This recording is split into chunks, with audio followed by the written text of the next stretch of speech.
후보자님, 조금 전에 인사 말씀에서 이런 말씀하셨어요. 온 국민이 염려하는 엄중한 국가적 혼란의 시기에 위원님들로부터 자질과 능력을 검증받게 된 만큼 어느 때보다 무겁고 결연한 심정입니다. 그렇게 말씀하셨죠? 예, 그렇습니다. 예, 후보자님께서는 왜 지금의 시기가 온 국민이 염려하는 엄중한 국가적 혼란의 시기라고 생각하십니까? 12월 3일인가요? 대통령 비상계엄 선언 후 직후에 해제됐습니다만 좀 크게 말씀해 주시겠어요?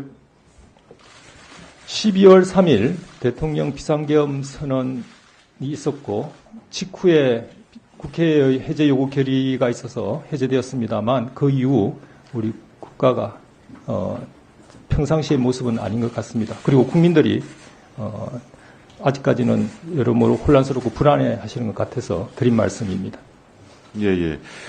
대법관으로서의 법률, 그리고 법률 개념에 대한 이해, 그를 바라보는 인식은 사실 국가 사법작용의 핵심이라고 저는 생각을 합니다.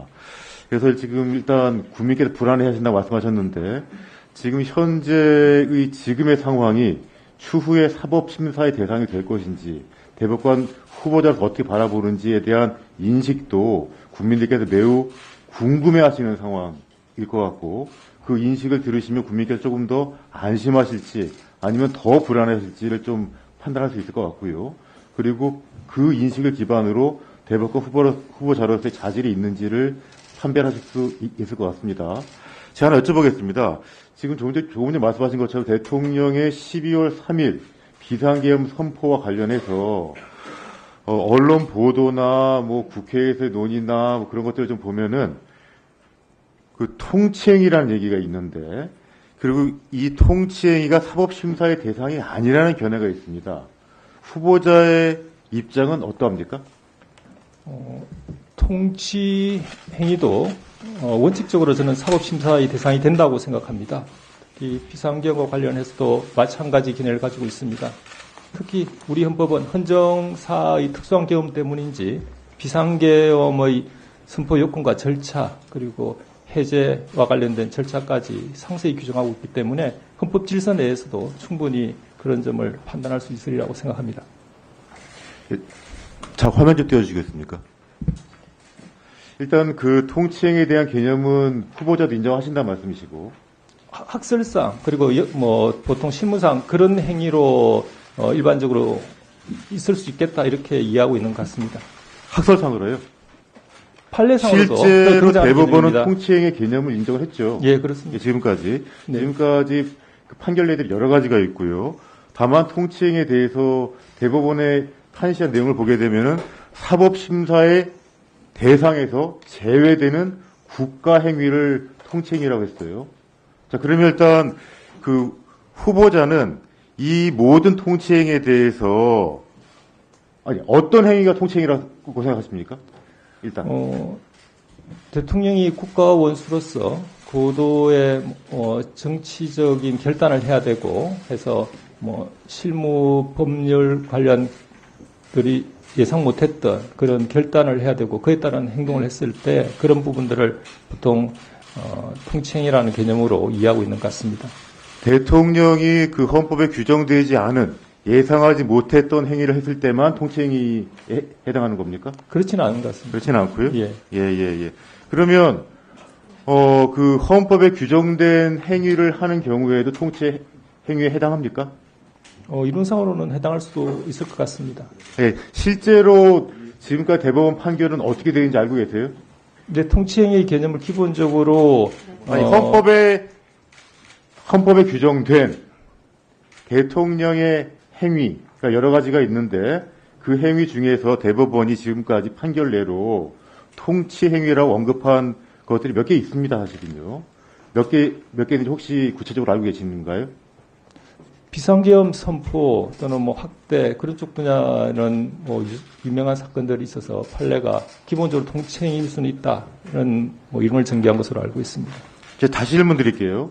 지금까지 선고된 대법원 판결을 보면요, 통치행위의 개념은 인정을 했고 사법심사의 가능성에 대해서도 구체적으로 판시한 사례가 여러 건 있습니다. 네.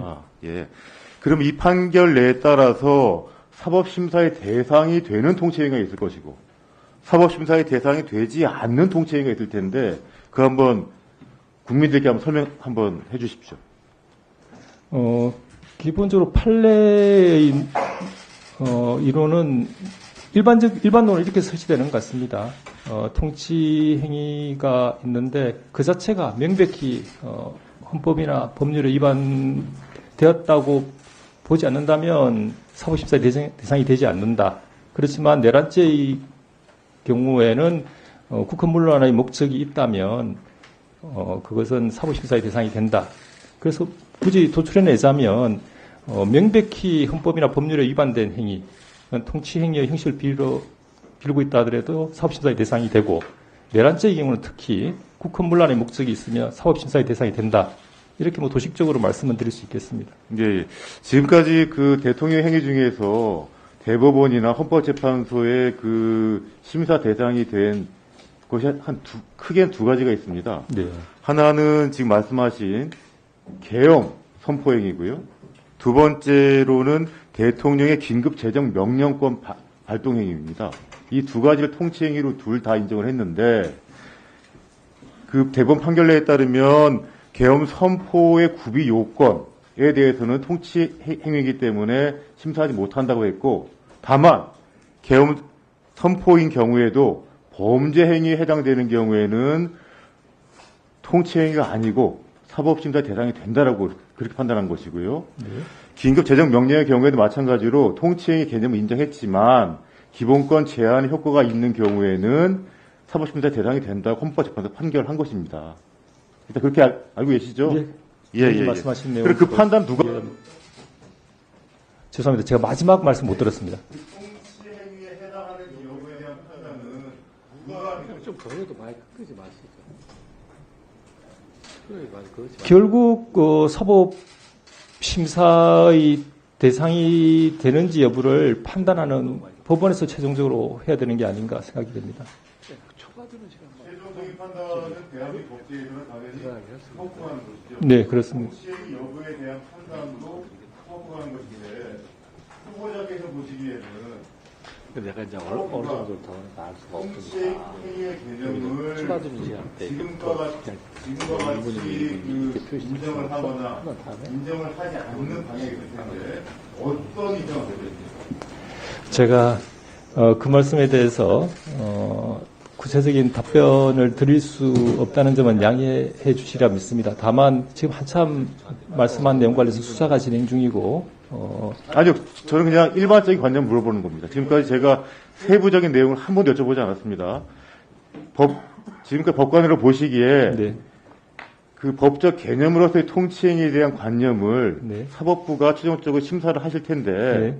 그렇다면 그 개념을 확대하는 것이 바람직합니까? 축소하는 것이 바람직합니까? 아니면 그 개념을 유지하는 것이 좋겠습니까? 아니면 그걸 폐지하는 것이 좋겠습니까? 저는 개인적 의견임을 전제로 말씀드리자면 저는 축소하는 것이 옳다고 생각합니다. 그러니까 사법 적극주의를 옹호하시는 건가요? 사법 적극주의라기보다는 통치행위 개념 자체는 우리 사회가 민주적으로 성숙하고 안정된다면 그 인정될 범위는 좁아져야 되고 우리 법이 헌법과 법률에 따라서 엄중하게 판단하고 선언돼야 될 부분이라고 생각합니다. 그러니까 거기 요약하자면 국민의 기본권을 제한하거나 다른 법령 위반하는 경우에는 통치 행위의 개념 자체를 인정해서는 안 된다는 말씀이시죠? 기본적으로는 위원님 말씀의 취지에 공감하는 바가 큽니다. 예. 제 추가 질의를 드리겠습니다. 예, 각상원 위원님 수고하셨습니다.